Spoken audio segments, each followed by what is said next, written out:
Hi everyone, this is Charlie Roschke from Roschke Designs, and today we're going to talk about the basics of theater lighting.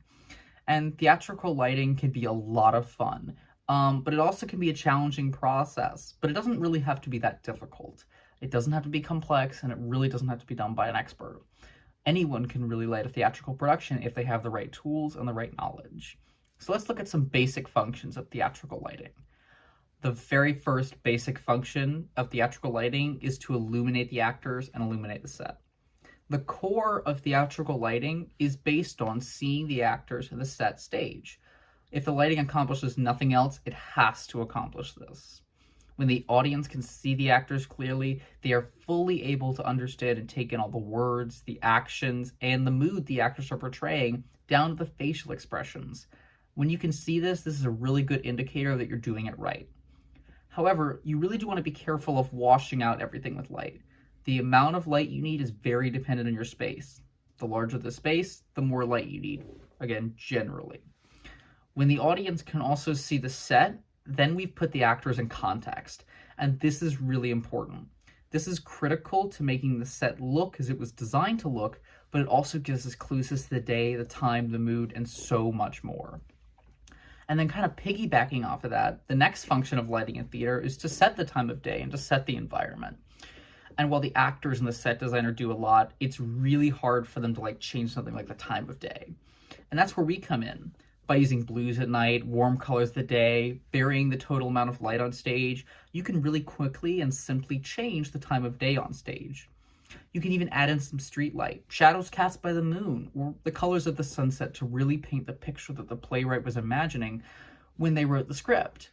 And it's really easy to overlook this powerful ability of lighting, especially if your set's in an indoor space.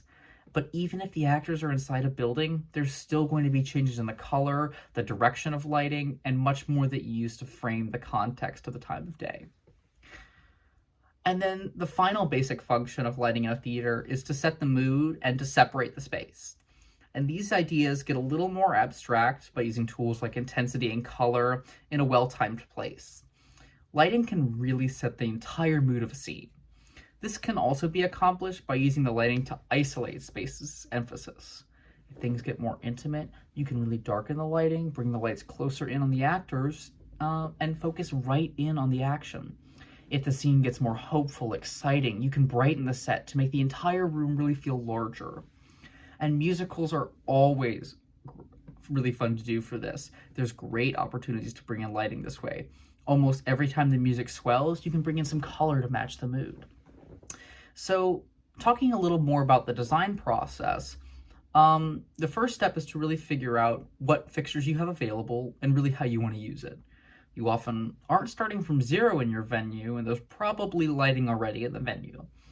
You can move and refocus this, and you can also add more. If you're starting from scratch, though, really ask yourself, where will I get lights from, and what's my budget? And then the first step after finding answers with all these questions is to go ahead and meet with the director and the other artistic staff. This really allows you to find a cohesive vision for the entire show and really makes it look more professional. You make sure to get a script and a copy of the music if the show has some, and really read it carefully and take some notes. Note down some places in the script where you can implement the 3 basic functions of lighting in theater. Some of these include where the actors are. Are they using the whole stage? What time of day is it? How does this affect the lighting? Or are there any special effects you need? And then once you've done this, you'll have a pretty good idea of what the show will need lighting-wise. And then the next step is to take all of this and put it into a light plot. Now, I have a separate video on drafting in a light plot, so I really recommend you check that out for more information. And then the next step after that is to hang all your fixtures and connect them either with DMX if they're intelligent, or stage pin to circuits if they're conventional fixtures. Once all the lights really have their hard number or their address, you can assign those numbers to virtual numbers in your console for organizational purposes. And this process is called patching. This really helps keep us organized and focused during our show. And then speaking of focus, once everything is patched, you can go ahead and move on to focusing your lights. And this is really just positioning the fixtures where they need to be. I have a whole other video on how to focus a fixture, so go check that out if you'd like some more information. And then finally, the last step is to program and run your show. You can program the lights into cues, which you play back at certain times during the show. You can use pretty much any lighting software or console you want to program your show. The most basic programming you'll need to do is record the looks you have noted down in your script as individual cues and play those back by hitting the go button at certain times in your script. When you're doing this process, it's a really great idea to have something called a dry tech. And this is great that you can have, this is something you can have the director, and it's a really great thing, and it allows you to really pre-program out most of the show before the actors are even on stage. That way, when you get to your first tech rehearsal, where you're working with the actors on stage and all the technical elements, you're ready, you're focused, you're hitting the cues correctly, and you could really focus on editing things. You could always change something. It can always be better. And that's really the basics of lighting design in a theater.